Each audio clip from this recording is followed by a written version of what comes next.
नमस्कार विद्यार्थी मित्रांनो, सपनाज होम स्कूलिंग चॅनलमधून माध्यमिक शिष्यवृत्ती परीक्षा इयत्ता 8वी गणित या विषयाचा आपण माहिती घेत आहोत. संख्या ज्ञान या घटकावर आपण चर्चा करत आहोत. मागील व्हिडिओमध्ये आपण 1 ते 10 नियम संख्या ज्ञानाशी संबंधित नैसर्गिक संख्या, पूर्ण संख्या, वास्तव संख्या, परिमेय संख्या, अपरिमेय संख्या, अपूर्ण संख्या वगैरे बाबत माहिती घेत आलेलो आहोत. आता तीच माहिती आपण पुढे चालू करतोय. 11वा नियम. एखाद्या संख्येतील एकक व दशक स्थानच्या अंकांची अदलाबदल केल्यावर तयार होणारी संख्या व मूळ संख्या यामधील फरक 9च्या पटीत असतो. ही 9ची पट त्या दोन अंकामधील फरकांची असते. आता बघा, परत वाचतो. एखाद्या संख्येतील एकक व दशक स्थानच्या अंकांची अदलाबदल केली, जागा बदलली, तयार होणारी संख्या व आणि पहिली मूळ संख्या यामधील फरक हा 9च्या पटीत असतो. 9 2 18, 9 3 27, 9 4 36 असा, किंवा 9 90 900 9000 असा 9ची पट असते. त्या दोन संख्यामधील फरकाची असते. उदाहरणार्थ 3267 3267 या संख्येमधील एकक व दशक हा जो 6 आणि 7 आहे यांची अदलाबदल केली तर काय होईल? 3276 होईल. बरोबर. 7 6च्या जागेवर 6, 7च्या जागेवर आपण केलं. इथं 7 आधी घेतला, 6 नंतर घेतला, 3276 ही संख्या मिळते. आणि एकक दशक स्थानच्या अंकातील फरक किती येतोय बघा. 7तून 6 गेले, मोठ्यातून लहान वजा करायचा, 7तून 6 गेले, एक फरक राहिला. म्हणून आता ही संख्या होती पहिली, ती ही बनली. 3276 वजा मूळ संख्या 3267, उत्तर आलं 9. आता हे 9 उत्तर गुणिले 7 वजा 6 ही संख्या ज्या दोन अंकांची अदलाबदल केली त्यांची वजाबाकी करायची तर त्याचं उत्तर 1 येतं. म्हणजे 9 गुणिले 1 म्हणजे 9च, 9च्या पटीत असते म्हणून उत्तर 9 आलं. आता हे अनेक उदाहरणं सोडून आपल्या लक्षात नक्की येईल. तुम्हाला आता वेळेअभावी मी थोडक्यात घेतोय. प्रश्न आपलं नियम 12वा. एखाद्या संख्येत शतक व दशक स्थानी समान अंक आहे असेल, शतक आणि दशक या घरांचे जे अंक आहेत ते सारखेच असतील तर त्याच्या त्या दोन्ही ठिकाणच्या स्थानिक किमतीतील फरक हा त्या अंकांच्या 100 वजा 10 90 पटी इतका असतो. बघा बरं का. आता उदाहरणार्थ 5448 5448 या संख्येतील शतक व दशक, शतक कोण आहे 4, दशक कोण आहे 4च. आता विचार करा, याची किंमत 4ची किंमत 4वर 2 घरं पुढं आहेत म्हणून 2 शून्य टाकले तर 400 होती. ह्या 4वर 1 घर पुढे 1 शून्य टाकलं तर 40 होते. म्हणजे याची किंमत 400, ह्याची किंमत 40. बरोबर. आता 4 हा अंक आहे, त्यांच्या स्थानिक किमतीतील फरक 400 वजा 40 बरोबर 360 येतो की नाही? 360 येतो. म्हणून 360 ही, आता आपण एक सूत्र शिकलेलो आहे. सूत्र काय आहे?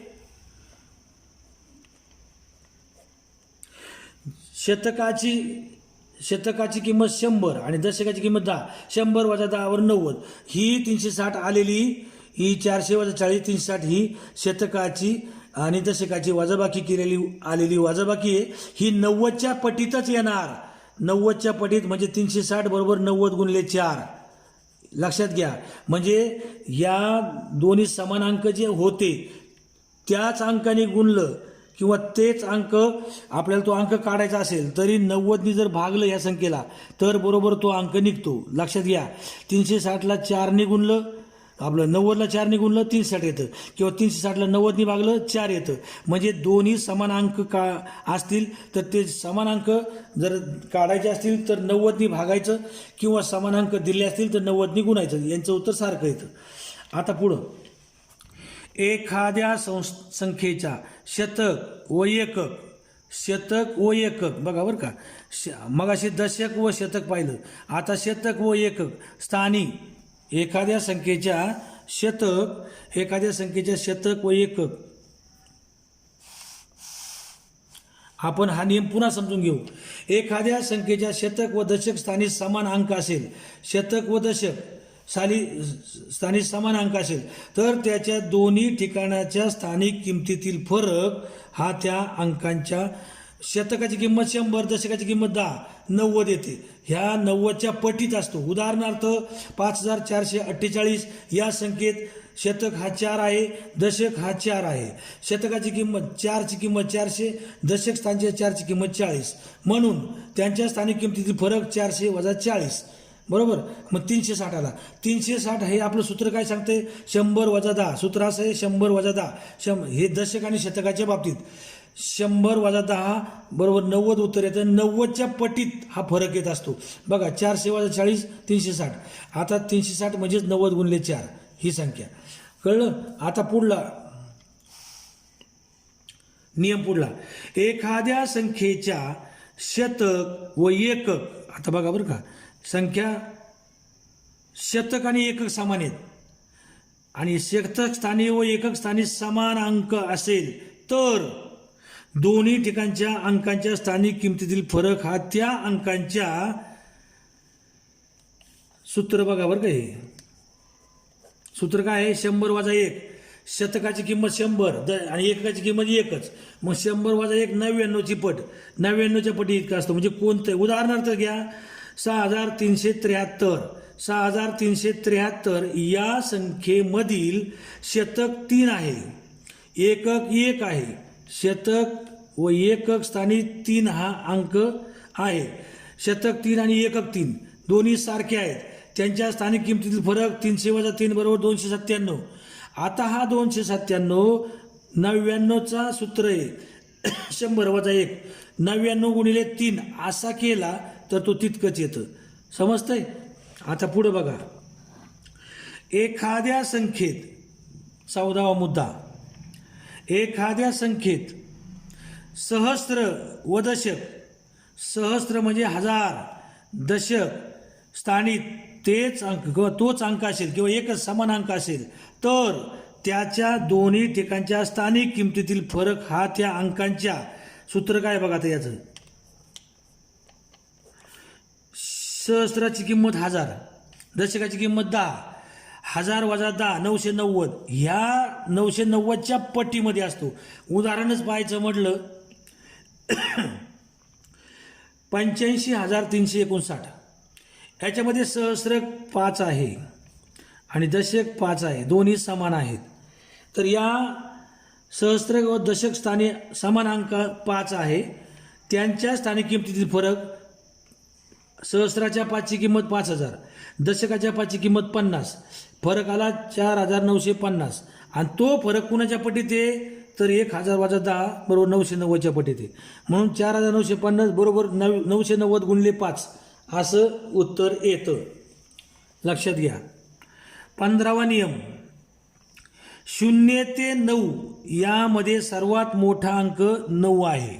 0 पासून पूर्णांक संख्या, पूर्ण संख्यांचा गट 0 ते 9 या संख्येमध्ये सर्वात मोठा अंक 9 आहे व 5 अंकी सर्वात मोठी संख्या बनवायची असेल तर 9 9 9 5 वेळा घ्यायचं. कळलं? 0 ते 9 यामध्ये सर्वात मोठा अंक 9 आहे आणि समजा तुम्हाला सांगितलं 5 अंकी सर्वात मोठी संख्या घ्या तर 9 9 9. मग आता 5 अंकी सर्वात मोठी 99999 ही येते. आता यात अजून एक खोच मारतात, 5 अंकी सर्वात मोठी समसंख्या घ्या. मग आता इथं काय बदल होईल बघा. 5 अंकी सर्वात मोठी समसंख्या, मग 9 9 9 9 इथं 9 चालणार नाही, ती सम नाही, त्याऐवजी 9च्या खालचा 8 घ्यावा लागेल. कळलं? ही सर्वात मोठी समसंख्या असं आहे. आता याच्या उलट 5 अंकी सर्वात लहान संख्या, 5 अंकी सर्वात लहान संख्या घेताना 0 ते 9 हेच अंक आपल्याला वापरायचे आहेत, एकदाच वापरायचे आहेत आणि लहान संख्या बनवायची. तर 0 हा सगळ्यात लहान आहे म्हणून सुरुवातीला 0 घेतला तर ती संख्या 5 अंकी बनणार नाही. 5 अंकी बनणार नाही, ती 4 अंकीच बनेल. म्हणून काय करायचं, आधी 1 घ्यायचा, 1 नंतर सगळे 0 मांडत चला.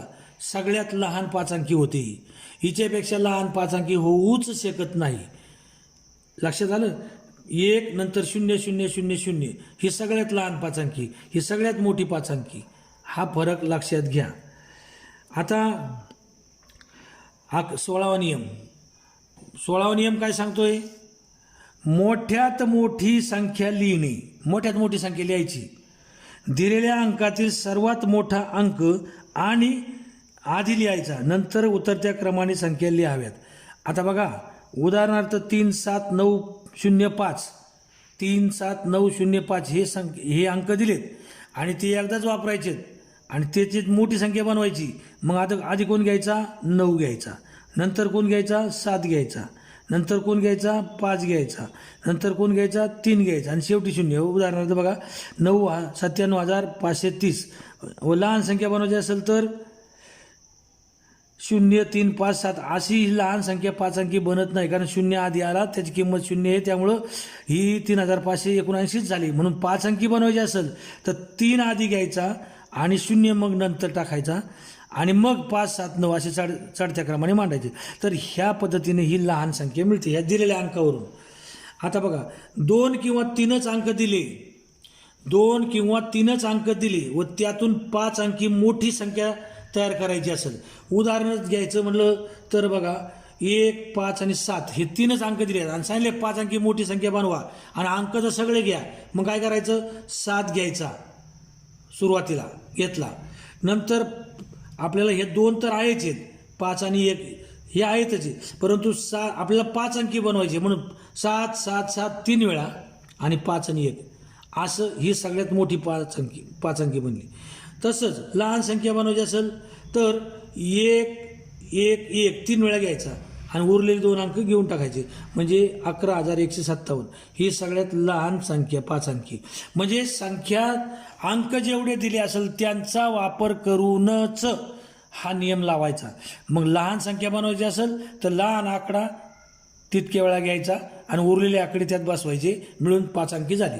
5 अंकी असेल, 6 अंकी असेल, 7 अंकी असेल, 4 अंकी असेल, काही असेल, तशा पद्धतीनं आपण म्हणजे आपलं शांत डोक्याने विचार करून ही उदाहरणं सोडवायची.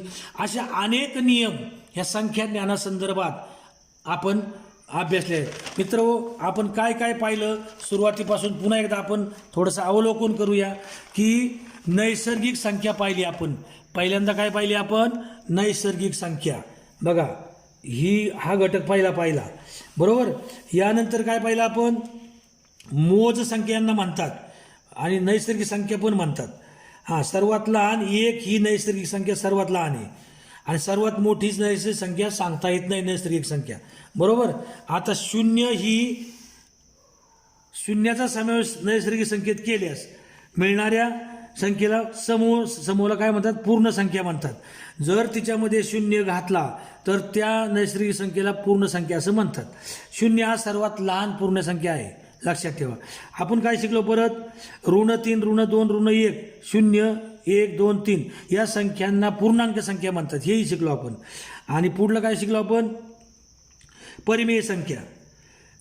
आता ह्या अपूर्णांकी संख्या ज्या असतात त्या संख्यांना परिमेय संख्या असं म्हणतात. उदाहरणार्थ 6/8 -14/9 13/15 या परिमेय संख्या आहेत, बरोबर. आता इथं आपण या परिमेय संख्येचे दशांश रूप काढलं भागाकार करून. या भागाकार करून जर ते भागाकार खंडित आला, अशा बघा बाकी 0 असणारा भागाकाराला क्रिया पूर्ण झाली, म्हणून या भागाकार करणारा 11 दशांश चिन्ह 25 या संख्येत 5च्या पुढे कोणताही अंक नाही, म्हणून 11 दशांश चिन्ह 25 ही खंडित दशांश रूप आहे, म्हणजे एक खंडित रूप आहे. याला परिमेय संख्या असं म्हणतात. आता इथं 20/3 या अपूर्णांकाचं आपण दशांश रूपांतर केल्यानंतर हे अखंड आणि आवर्ती दशांश रूप मिळालं, याला अपरिमेय संख्या असं म्हणतात. अखंड व आवर्ती दशांश रूप मिळाल्यामुळं व परिमेय संख्या अखंड आवर्ती दशांश रूपातील प्रत्येक परिमेय संख्या असतेच. उदाहरणार्थ 4 23 23. आता बघा हे आवर्ती 4 23च्या वर आडवी रेघ 42 23 23 असं जर आलं तर त्यावेळेला 423 100 असं मांडता येतं. ज्या संख्येचे दशांश रूप अखंड असते परंतु आवर्ती नसते त्यांना अपरिमेय संख्या असं म्हणतात, हे आपण शिकलो. त्यानंतर अजून काय शिकलो आपण?